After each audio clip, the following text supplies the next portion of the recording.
శ్రీమాత్రే నమ. జయ గురు దత్తాత్రేయ నమ. ఈ వీడియోలో మనం 2024 సంవత్సరం ఏప్రిల్ నెలలో మకర రాశి వారికి మాస ఫలితాలు ఏ విధంగా ఉంటాయి అన్న విషయాన్ని మనం ఈ వీడియోలో తెలుసుకునే ప్రయత్నం చేద్దాం.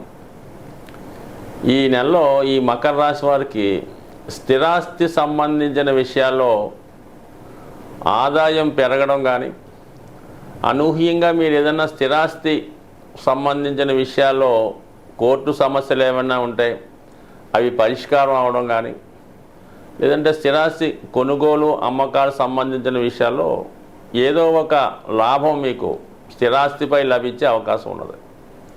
ముఖ్యంగా ఈ నెల ప్రారంభంలో మీకు చతుర్థ లాభాధిపతి అయినటువంటి కుజుడు ధనస్థానంలో సంచరిస్తున్నాడు. చతుర్థాధిపతి ధనస్థానంలో సంచరించడం వల్ల మీకు స్థిరాస్తులపై ఆదాయం లభిస్తుంది. అలాగే భూములు స్థిరాస్తుల యొక్క విలువ పెరగడం ద్వారా మీ వ్యక్తిగత ఆస్తి విలువ పెరుగుతూ ఉంది. అలాగే మాతృ సంబంధించిన బంధువుల ద్వారా మీకు కుటుంబ సహకారం, వాళ్ళ దగ్గర నుంచి ఆర్థిక సహకారం లభించే అవకాశం ఉంటుంది. ఇక అలాగే లాభాధిపతి ధనస్థానంలో ఉండడం వల్ల స్నేహితుల వల్ల మీ స్వయం కృషితో మీ యొక్క వాక్చాతుర్యం ద్వారా మీడియేటర్గా వ్యవహరించడం వల్ల ఇది రియల్ ఎస్టేట్ రంగంలో ఉన్న వాళ్ళకి అనుకూలంగా ఉంటుంది.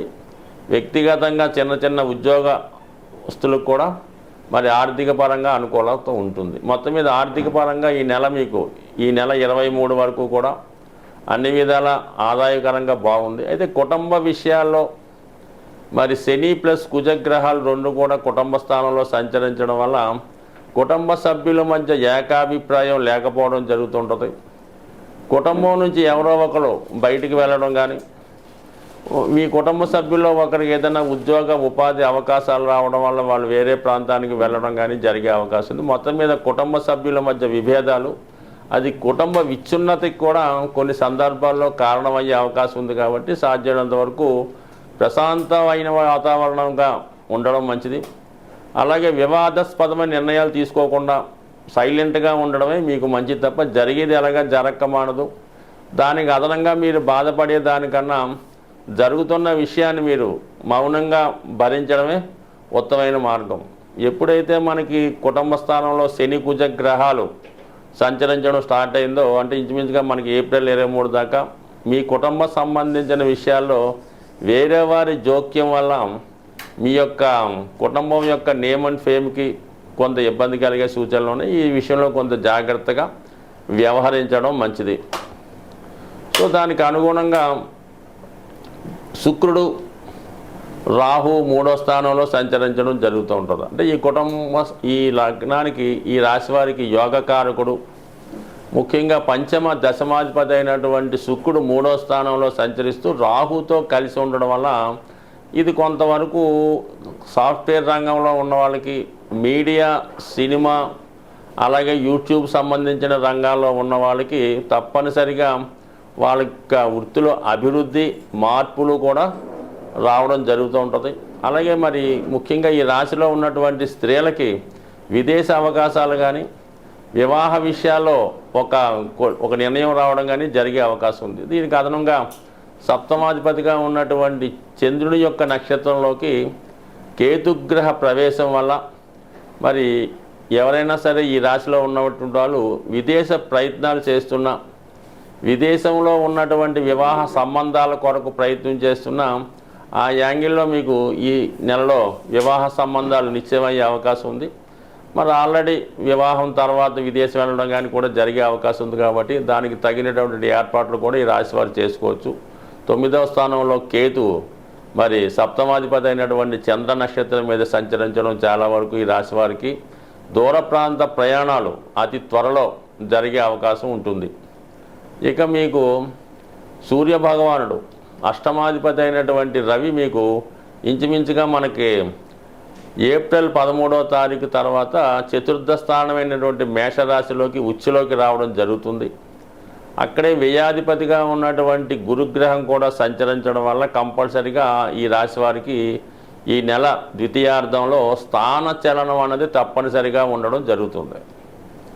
అది విద్యా సంబంధించిన విషయాల్లో కూడా అవ్వచ్చు, లేదంటే తప్పనిసరి పరిస్థితుల్లో మీరు ఉన్న గృహం నుంచి వేరే గృహానికి మారడం వల్ల కానీ, ఉద్యోగరీత్యా వేరే చోటుకు మారడం వల్ల వేరే ప్రాంతానికి వెళ్ళడం కూడా జరగవచ్చు.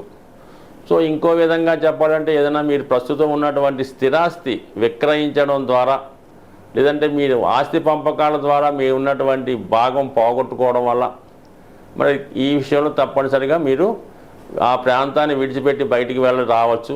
అయితే మీకు ఈ సమయంలో ఆర్థికపరమైనటువంటి లాభం కూడా కలిగే అవకాశం ఉన్నది. సో ఏదైనా దాన్ని జాగ్రత్తగా ప్లాన్ చేసుకొని ప్రస్తుతం ఉన్న ప్రాంతంలో కాకుండా వేరే ప్రాంతంలో మీరు గృహం కొనుక్కోవడం కానీ, ఏదైనా స్థలం కొనుక్కోవడం కానీ ఈ నెలలో జరగవచ్చు. ఏదైనా మొత్తం మీద స్థాన చలనం, ఉద్యోగపరమైన మార్పులు ఈ రాశి వారికి ఈ నెలలో ఖచ్చితంగా రావడం జరుగుతుంది. దానికి అనుగుణంగా రాశ్యాధిపతిగా ఉన్నటువంటి శని భగవానుడు ప్రస్తుతం ఉన్నటువంటి శతభిష నక్షత్రం నుంచి పూర్వభాద్ర నక్షత్రం మీదకి మారడం జరిగింది. అంటే గురువు యొక్క నక్షత్రంలోకి మారడం.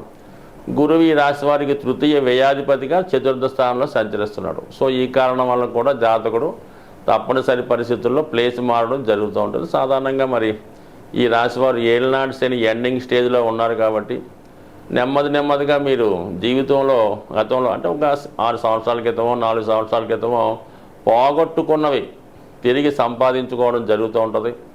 గత వైభవాన్ని తిరిగి పొందే ప్రయత్నంలో నెమ్మదిగా మీ యొక్క అభివృద్ధి స్టార్ట్ అవ్వడం జరుగుతూ ఉంటుంది. ఒకవేళ గతంలో మీరు ఏదైనా స్థిరాస్తి అమ్మేసి ఉన్నా, పోగొట్టుకున్నా మళ్ళా తిరిగి స్థిరాస్తి సంపాదించుకునే ప్రయత్నం ఈ సమయంలో జరుగుతుంది.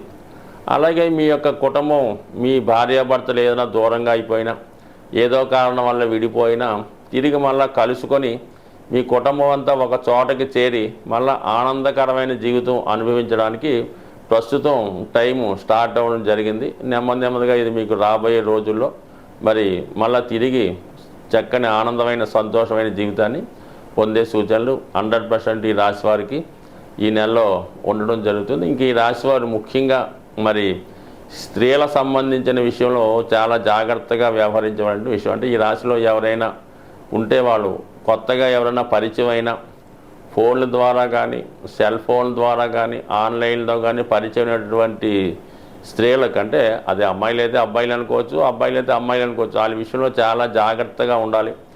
ఏదన్నా సరే తెలియని వాళ్ళకి, మీకు పరిచయం లేని వారికి మీరు ఏ విధంగా కూడా సహాయం చేసే ప్రయత్నం ఎట్టి పరిస్థితుల్లో కూడా చేయవద్దు.